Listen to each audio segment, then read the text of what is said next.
Olá, muito boa tarde. Não adianta nada você ter uma excelente formação acadêmica e uma ótima experiência profissional, se sua imagem nas redes sociais não anda lá essas coisas. Se uma busca pelo seu perfil nessas mídias revelar um ou outro deslize que comprometa sua reputação, pode apostar. Você estará colocando tudo em risco. Hoje o Paraíba SA te mostra algumas estratégias para preservar a sua imagem e evitar o risco de se prejudicar profissionalmente pela internet. E o programa traz ainda uma reportagem sobre o crescimento da arrecadação. Você sabia que os brasileiros já pagaram 200 bilhões em impostos só em 2017? O impostômetro demonstra que a economia ainda não reagiu. A gente confere tudo isso aqui no seu programa de Economia, Mercado, Negócios e Empreendedorismo. Seja muito bem-vindo. Paraíba SA já está no ar.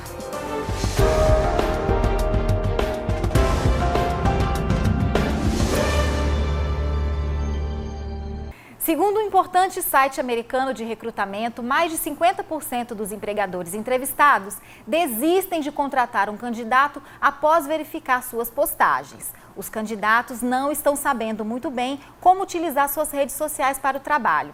Para conversar sobre as estratégias para preservar a sua imagem e evitar o risco de se prejudicar profissionalmente na internet, a gente recebe aqui no estúdio a professora da UFPB, Mairine Meira, e o advogado digital, Gustavo Rabai. Sejam super bem-vindos. Aqui eu adoro falar sobre isso, que eu sou uma conectada 24 horas. Mairine, seja bem-vinda. Boa tarde. Boa tarde. Obrigada, Andréa. Por que todo mundo é rico, feliz e bem-sucedido na internet? Porque a gente tem a possibilidade de criar avatares na internet. Na verdade, o convívio social sempre teve disso, né? Quando o espaço privado era mais privado, as pessoas podiam fazer isso numa praça, podiam fazer isso numa festa, numa viagem. E o mundo digital, a sociedade em rede, trouxe a possibilidade das pessoas criarem seus avatares, que podem ser derrubados facilmente também ou não, né? E aí, justamente, traz essa noção de que você é lindo, novinho e riquíssimo nas redes sociais. Novinho também agora é um novinho outro adjetivo importante também, né, importantíssimo. A gente tem aplicativos para rejuvenescer. Isso, é mesmo. Em relação ao que ela disse, doutor Gustavo, boa tarde também, seja bem-vindo. Em relação ao anonimato, né? É importante a gente falar também sobre isso, porque quando as pessoas estão ali na frente do computador, elas são tudo, como a gente disse, né? Como é que a gente pode avaliar também esse comportamento das pessoas em relação a esse falso, né? Essa falsa desinibição, talvez? Boa tarde, André. Boa tarde, Mairine. Obrigado pelo convite. É uma satisfação enorme estar aqui com vocês para debater um tema tão atual, né, que acaba, de certa maneira, atingindo todos, né, porque todos nós hoje, como disse Mairine, somos avatares, né?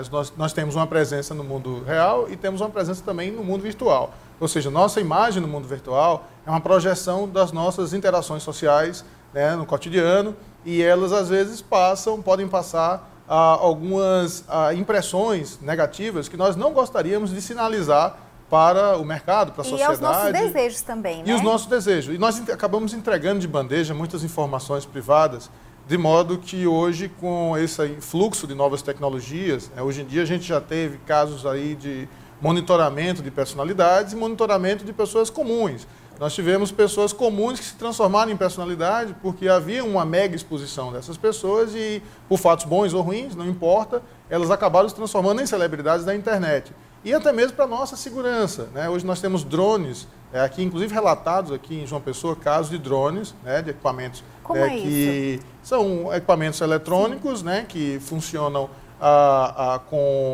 com mobilidade, pode ser por terra ou aérea, e geralmente são aéreos, que eles fazem tomadas, né, aéreas. A gente vê drone nos eventos, assim, mas isso. não... E estão sendo usados para assaltos em residências, né?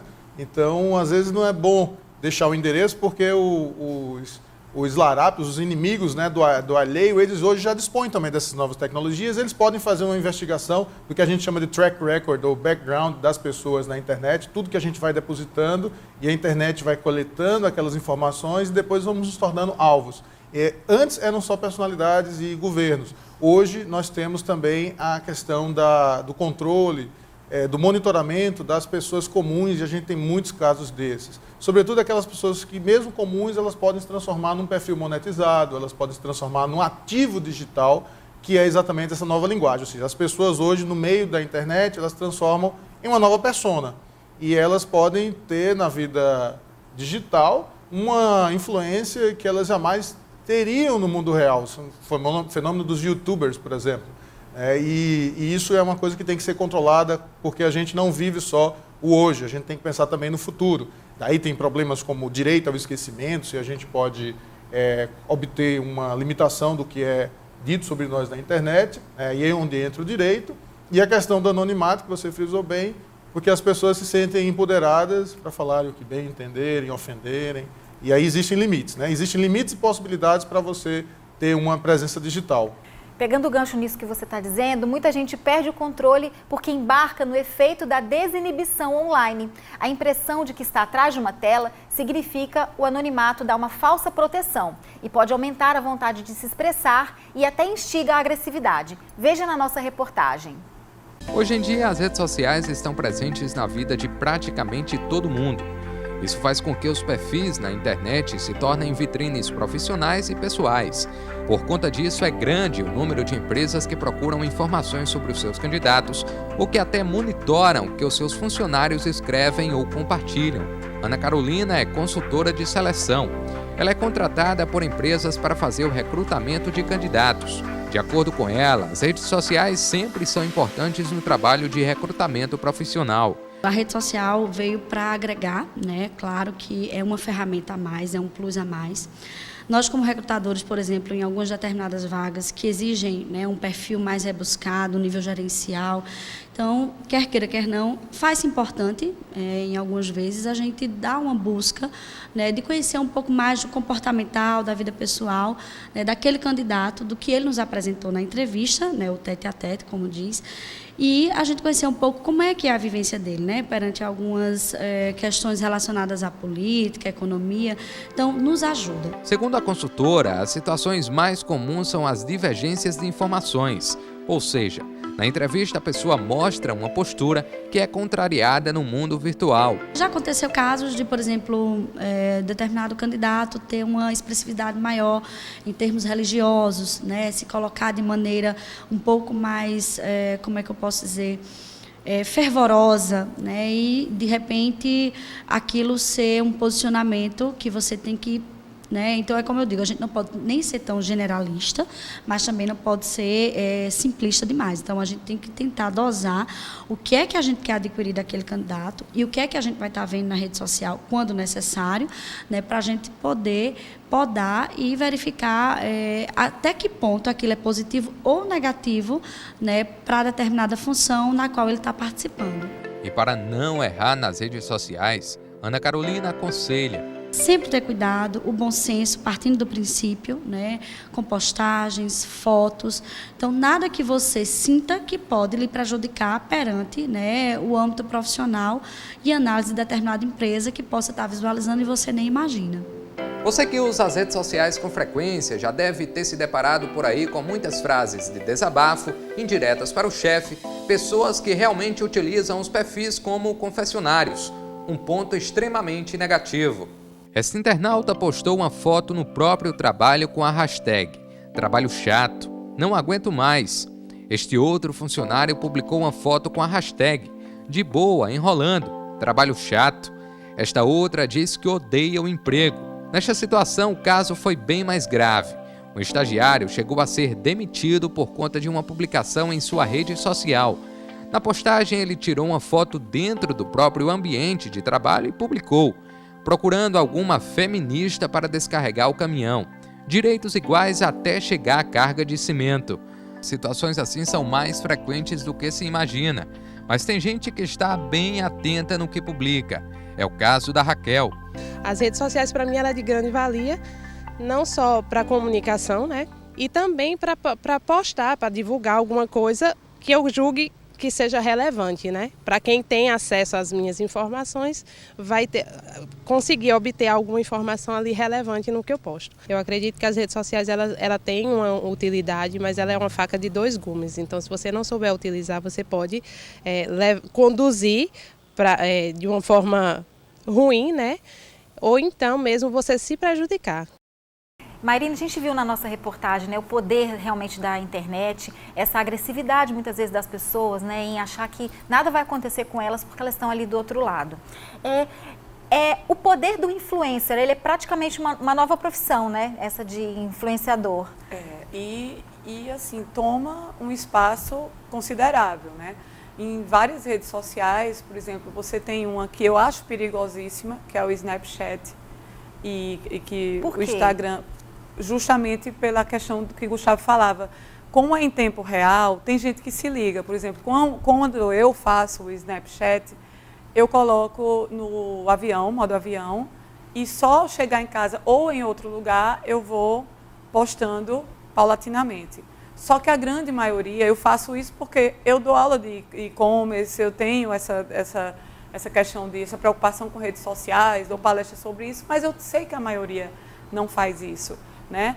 Então, a gente tem grandes fenômenos, não só no Snapchat, mas, como o Gustavo falou, no YouTube, no Face, em menor escala, nesse sentido, e no Instagram.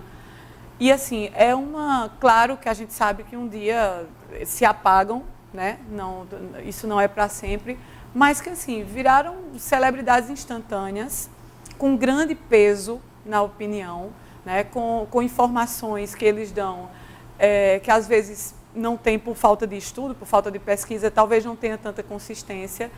E o que eu percebo, assim, é pouco cuidado de muitos. Se tiver uma assessoria boa, tem cuidado, mas quando não tem assessoria, querendo ser muito diferente, querendo ser muito transgressor e fazendo besteira na internet e insuflando as pessoas a fazerem besteira. Então, assim, a postura de um influencer hoje, de um digital influencer, é uma postura de um formador de opinião, em várias escalas, desde um que seja um creation de jogos, por exemplo, a alguém relacionado à moda, que é o meu caso. A gente precisa ter cuidado com o que posta, a gente precisa ter cuidado com o que vai falar, com o que vai responder, se você vai incitar ainda mais as opiniões negativas das pessoas. Então, tem várias coisas. Você não deve se trocar com as pessoas em internet, por exemplo. É nisso que você vai perdendo, é nisso que você vai se perdendo enquanto personalidade. Muitas pessoas vão se queimando por isso.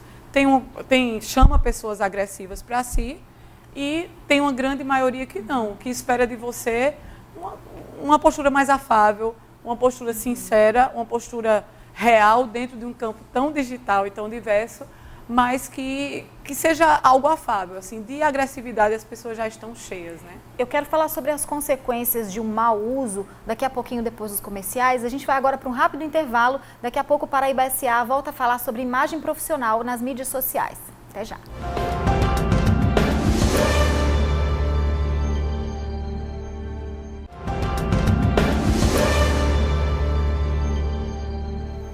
Olá, voltamos com o segundo bloco do Paraíba S.A. com a professora da UFPB, pós-doutora Mayrine Meira e o advogado digital Gustavo Rabaia, porque ela acabou de ingressar num pós-doutorado, né, Mayrine? Por isso que eu já quis aqui divulgar. Hoje a gente conversa sobre imagem profissional nas mídias sociais e eu falei no primeiro bloco da gente falar sobre as consequências. Que consequências que o mau uso da rede social pode acarretar num trabalhador, por exemplo, ou numa pessoa de uma forma geral?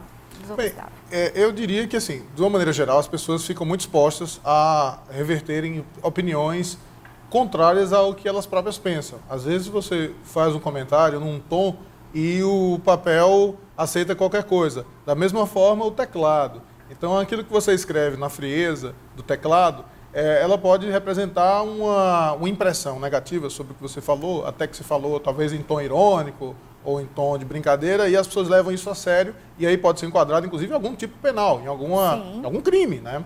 Pode ser visto como racismo, um comentário misoginista, né, que atinge a mulher, né, um preconceito, algum desrespeito ao credo religioso de alguém. Então tem que se policiar o tempo todo, porque essa mega exposição faz com que nós estejamos escrevendo para todas as pessoas que estão na rede, como se estivéssemos na nossa cozinha, numa mesa de bar, conversando com amigos. Com amigos, com pessoas que têm um ciclo mais restrito e contextualizam a sua perspectiva sobre o mundo. E a sua perspectiva sobre o mundo, quando ela vai desconectada e descontextualizada para todo o público, ela pode enquadrar-se aí em crimes. E é muito comum que isso ocorra. Uma simples manifestação de pensamento de foro íntimo sai da esfera da intimidade e acaba para o campo da doxa, para o campo da opinião. E aí, nesse sentido, pode acarretar crimes e isso se estende ao ambiente profissional. Né? Eu acho que não só crime, mas às vezes você coloca alguma coisa que é de encontro à cultura organizacional da empresa que você trabalha, exatamente, por exemplo. Né? Eu acho que é um cuidado também que as pessoas têm que ter, não é, Mairine? Você tem, porque assim, ali você não pode esquecer que a linha entre público e privado, ela nem é tênue mais, ela não existe. Né? Então, as pessoas, como você se expõe muito, você expõe sua vida privada, você expõe o mundo do trabalho, e é interessante que você exponha o trabalho, não tem problema nenhum. O negócio é você conseguir ter uma sincronia, é você conseguir harmonizar a situação. Então, você tem que ter a postura de onde você está trabalhando. Não é que você seja um robô, de forma alguma. Mas, por exemplo, nós somos professores. Então, assim, eu não vou colocar um vídeo onde eu esteja descendo até embaixo na internet, porque eu formo opinião, eu sei que eu sou exemplo para algumas alunas, eu sei que muitos alunos admiram Gustavo. Então, assim, são situações que, mas eu tenho minha liberdade. Ótimo, você pode vivê-la, agora não precisa também registrar tudo. O caso não agrega em nada, né? Nada, e assim, você tem que ter, é isso que eu digo, seu discurso, ele tem que ser simétrico, ele tem que ter um caminho, você tem que ter um foco de discurso. Mas eu sou o que eu sou. Seja, mas não precisa postar. Exatamente, você pode fazer o que quiser no seu âmbito privado. Agora, não poste, não registre o privado, né? Porque eu acho interessante é que as pessoas estão ali atrás de um celular, de um computador, e isso lhe dá muito poder, isso lhe empodera demais. Mas, ao mesmo tempo, é muito contraditório, porque a opinião que eu daria ao pé do ouvido de vocês é uma opinião que pode ganhar uma esfera gigantesca. Então, eu não entendo essas pessoas que acham que estão protegidas atrás de um computador, de um celular, se vai ter muito mais visibilidade a resposta dela, a opinião dela, do que se ela tivesse numa roda de amigos. Deus está no Facebook, né? Que às vezes faz a oração, o agradecimento e tudo mais, acha que tudo está ali, né? O psicólogo... aí assim, você expõe muito sua vida. Uma das coisas que a gente faz no e-commerce e também na etiqueta, né, é justamente isso, é não se exponha. O Facebook, por exemplo, que cabe mais textos, ele não é seu terapeuta. Eu brinco até nas minhas palestras, eu digo, olha, se tiver problema de dinheiro, tem terapia gratuita na UFPB, é só você ir para as clínicas de psicologia, você não precisa pagar e não precisa se expor. No caso do profissional, é importante também a gente frisar a questão da credibilidade, né? Que quando você mantém a linha, mantém o seu foco, você acaba que influencia outras pessoas por meio da sua credibilidade também. É verdade. É bom, eu acho que o ambiente de trabalho ele é um pouco mais, ele gera alguns complicadores, né? Você pode ter um simples curtir na página, na fanpage, na página da empresa concorrente. Isso pode ser interpretado pelo empregador como uma depreciação à sua própria empresa. Quando, às vezes, na verdade, isso não tem conteúdo algum, ou tem até um conteúdo depreciativo. Por exemplo, eu estou curtindo uma postagem do meu concorrente como um blog, como uma piada. E se interpreta que eu estou, na verdade, dando suporte a ele. Isso é uma coisa muito sutil. Não dá para você perceber o que é que a pessoa quis dizer efetivamente com uma simples curtida, com um retweetado na notícia. E aí você compartilhando impressões ou opiniões de outros, você está compartilhando uma coisa tão chocante, tão grave, que deveria ficar implícito que você está criticando aquilo que você está compartilhando. Mas se você não explica, aí fica parecendo que você está endossando, você está confirmando e você está ali dando suporte àquilo que foi dito por outra pessoa que você discorda plenamente. Então tem que ter cuidado, é o que Mairine falou, é o mais correto, é a netiqueta. Nós estamos caminhando para um mundo em que você não vai ter nem mais esse espaço no qual você vai poder fazer o que você quer, porque tudo vai ser controlado, a gente não tem mais privacidade. A gente tem hoje, além dos drones que eu falei, nós temos hoje os dispositivos inteligentes, né, os chamados smart houses. Sim. Nós temos hoje os chamados dispositivos que se comunicam por outros protocolos de integração, como Bluetooth, NFC, e aí nós estamos falando da internet das coisas. Então pode parecer uma coisa assim muito distante, muito ficção científica, e realmente foi, talvez há 2 anos, há 10 anos, há 20 anos, na época de Júlio Verne. mas hoje está na casa de todos nós. Dispositivos inteligentes, o Siri, por exemplo, do A iPhone. gente já conversou sobre internet das coisas aqui em alguns programas passados, foi um programa ótimo também, mas hoje a gente vai ficar por aqui. Gustavo, eu te agradeço muito a entrevista, muito obrigada pela sua participação. Obrigado. Mairine, obrigada por ter vindo. Obrigada, André. Hoje eu vim de verde por sua causa. Veio a viu? cor da Para Pantone. mostrar que eu sou a Pantone, estou antenada na Pantone. Obrigada pela presença de vocês. Não sai daí, porque no próximo bloco, Paraíba SA volta com uma reportagem sobre como anda o impostômetro, aquele medidor nacional que avalia a arrecadação do país. Não sai daí que a gente volta já.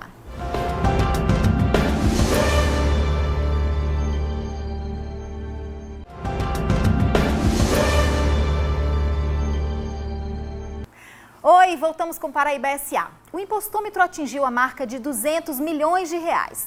O valor representa o total de impostos e taxas pagas pelos brasileiros desde o início desse ano. O Paraíba SA vai te mostrar como funciona direitinho esse instrumento que apresenta a arrecadação dos brasileiros. Confira. O ritmo desta gerente de vendas não é muito diferente do de todos os brasileiros. Todo início do mês tem que fazer uma feira que deve suprir a necessidade da família pelo menos pelos próximos 30 dias. Compras feitas, nota emitida no caixa e tá aí o valor, R$ 289.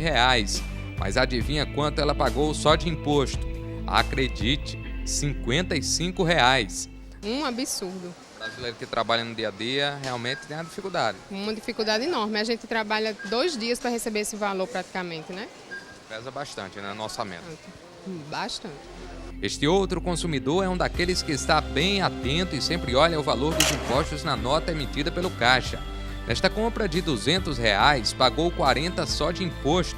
O sentimento dele é de indignação. É injusto. Você vê o custo que nós temos de imposto é muito alto. Em todas as áreas, não só no supermercado, mas em tudo que a gente vai comprar, você vê que a quantidade de imposto que a gente paga hoje aqui no Brasil é muito alta.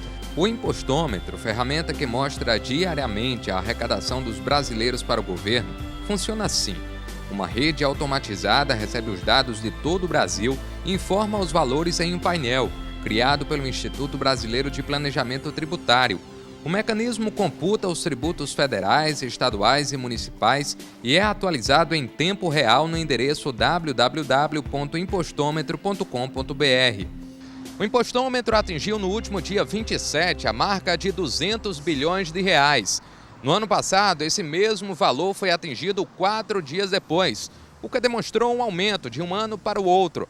Mas, de acordo com especialistas, essa aceleração ainda não sinaliza uma retomada da economia. O que isso significa mais é que houve uma arrecadação maior ainda referente ao mês de dezembro de 2016. Não necessariamente isso quer dizer que a gente está tendo uma movimentação maior de riquezas, mas muito mais de que isso revela a movimentação do fim do ano passado. O impostômetro bateu recorde no ano passado. Ultrapassou o montante de R$ 2 trilhões em todo o país. No ranking de alguns países, o Brasil se aproxima da Noruega, lugar em que os cidadãos destinam 157 dias de trabalho aos tributos.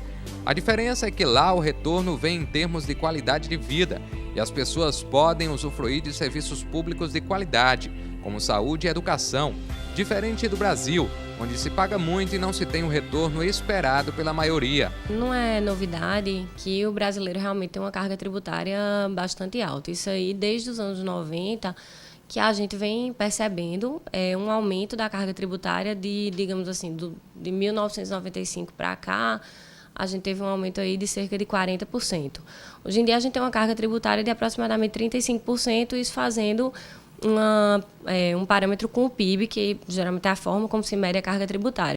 E a projeção é que o ano termine com arrecadação de mais de R$ 2 trilhões. O Paraíba SA de hoje termina aqui. Você pode assistir o programa também pelo site Paraíba Total.